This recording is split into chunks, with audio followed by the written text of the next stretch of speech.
Armin, hydrogen is not a new technology, and Siemens Energy, you have a long track record with hydrogen. So what was special about the EU announcement yesterday?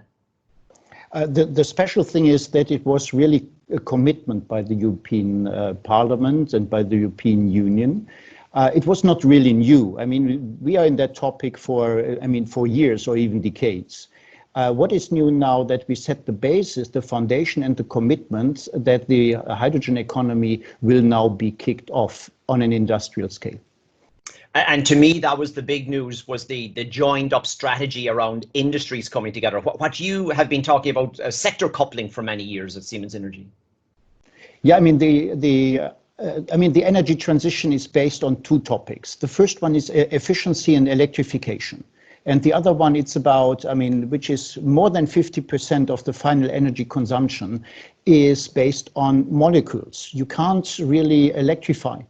And this is what's the market for green hydrogen and derivatives.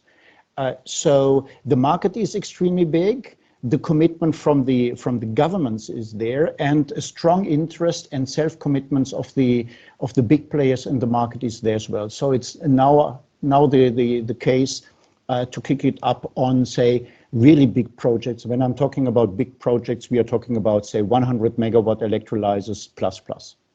Okay. To make it competitive. Now, I've been following Siemens Energy's technologies for a number of years, and you've made huge strides in the electrolyzers and your gas turbines efficiency, ability to burn hydrogen. But looking at the scale of the targets for the EU, what are the technical challenges or opportunities ahead what new technologies do we need to make all this happen?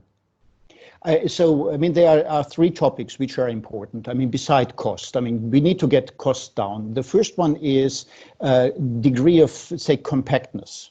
This is important. Reliability is very important as well, because for the time being, the technology, especially the proton exchange membrane technology, is not that mature that we can say, okay, for the next 5, 10, 20 years, a station, say a hydrogen plant like this, will be ready to operate. So we need to work on basic technologies, and we need to work on scaling up, so make it big in order to address the right market, and make it reliable, and therefore, of course, cost efficient over, say, decades, 10, 20 years of operations, which is typical for chemical plants, that you do operate them for 20, 25 years.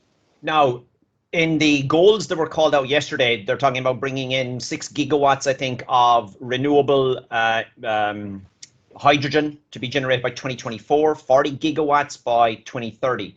From where we are today with renewable hydrogen generation, what's the scale of that ambitious? This is a very interesting question. We are in that size, and we need to go there. So from megawatts to gigawatts.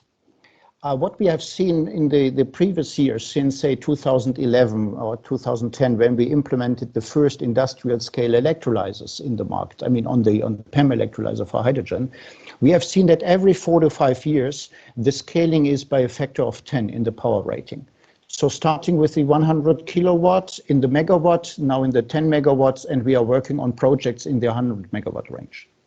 So ramping up and bringing the factory into the gigawatt factory is not that a big deal.